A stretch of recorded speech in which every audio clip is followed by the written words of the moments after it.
Hello friends, வணக்கம் and welcome back to my channel. இன்னைக்கு நம்ம சேனல்ல எதை பத்தி பார்க்க போறோம்னு பாத்தீங்கன்னா anticipatory bail and parole பத்தி தான் பார்க்க போறோம். First anticipatory bail பத்தி பார்க்கலாம். Anticipatory bail பொதுவா எதுக்காக போடுவாங்க அப்படினு பாத்தீங்கன்னா ஒரு crime scene நடந்திருக்கு. அதுல ஒருத்தர் நிஜமாவே இன்வால்வ் ஆகியிருக்கலாம். அப்படி இல்லனா தவறுதலா போலீஸ் அவரோட பேரையும் அந்த crime sceneல ஆட் பண்ணிருக்கலாம். சோ அந்த விஷயத்துக்காக கண்டிப்பா அவர் அரெஸ்ட் ஆவாரு அப்படினு தெரியும்போது அவர் அதில இருந்து தன்னை தற்காத்துக்கிறதுக்காக anticipatory bail மேஜிஸ்ட்ரேட் முன்னாடி போடலாம். இந்த anticipatory bail எந்த செக்ஷன் கீழ போடலாம் அப்படினு பாத்தீங்கன்னா செக்ஷன் 482 ஆஃப் BNSS ஆக்ட் கீழ மேஜிஸ்ட்ரேட் முன்னாடி ஒரு அப்ளிகேஷன் போட்டு அவர் அதுல தவறுதலா தன்னை ஆட் பண்ணிருக்காங்க போலீஸ் அப்படினு சொல்லிட்டு அதில இருந்து தன்னை அரெஸ்ட் பண்ண கூடாது அப்படின்ற மாதிரி ஒரு பிரேயரை கேட்டு anticipatory bail போடலாம். செகண்ட் ஒன் பாத்தீங்கன்னா bail எந்த டைம்ல போடுவாங்க அப்படினு பாத்தீங்கன்னா ஒரு கிரைம் சீன் நடந்துச்சு அதுக்காக ஒரு பர்சனை போலீஸ் ஜுடிஷியல் கஸ்டடியில எடுத்துடுறாங்க. அப்புறம் ட்ரையலுக்காக மேஜிஸ்ட்ரேட் முன்னாடி கொண்டு நிறுத்துறாங்க.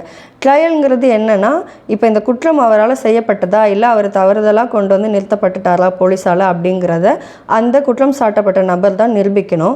அந்த டைமில் அவர் மேஜிஸ்ட்ரேட் முன்னாடி ஒரு அப்ளிகேஷன் போடுறாரு. இப்போ என்னை வெளியே விட்டாலும் நான் சாட்சியங்களை அளிக்க மாட்டேன், நான் வேலைக்கு போனால் தான் என் குடும்பத்தை காப்பாற்ற முடியும், அது மட்டும் இல்லாமல் என்னை போலீஸார் தவறுதலாக இந்த குற்றத்தில் இன்க்ளூட் பண்ணிட்டாங்க அப்படின்னு சொல்லிட்டு என்னை வெளியே விடணும் அப்படின்றதுக்காக மேஜிஸ்ட்ரேட் முன்னாடி ஒரு அப்ளிகேஷன் போடுவார். அதுதான் பெயில்.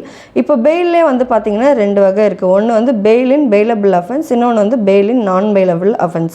இப்போ bail in bailable offenseனா என்னன்னு பார்த்தீங்கன்னா ரொம்ப ட்ரிவியல் திங், கொஞ்சம் குட்டி திருட்டு, குட்டி ஹர்ட், அசால்ட் அந்த மாதிரி பண்ணுறவங்களெல்லாம் போலீஸ் காக்னிசன்ஸ் எடுத்து கோர்ட்டோட ஆர்டர் இல்லாமலே அவங்கள அரெஸ்ட் பண்ணலாம், வாரண்ட் இல்லாமலே அரெஸ்ட் பண்ணலாம். இதுதான் bail in bailable offense. இப்போ bail in non bailable offense அப்படின்னா என்னன்னு பார்த்தீங்கன்னா ரொம்ப பெரிய விஷயம், அதாவது மர்டர், தெஃப்ட், அப்புறம் கிரீவியஸ் ஹர்ட் அந்த மாதிரி இருக்கிறதெல்லாம் பார்த்தீங்கன்னா bail in non bailable offense. இந்த மாதிரி கேஸில் போலீஸ் மேஜிஸ்ட்ரேட் கிட்ட ஆர்டர் வாங்கி வாரண்டோட தான் அந்த அக்யூஸ்ட் பர்சனை அரெஸ்ட் பண்ண முடியும்.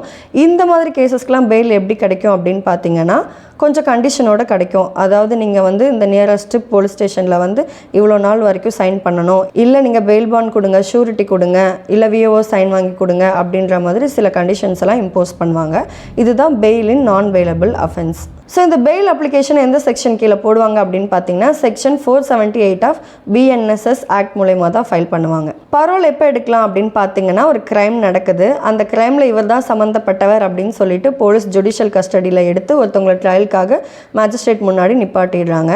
அதுக்கப்புறமா ட்ரையல் முடிஞ்சு ஆர்டர் ஆகி அவர் தான் கண்டிப்பாக குற்றவாளி அப்படின்னு மேஜிஸ்ட்ரேட்டால் நிரூபணமும் ஆயிடுது.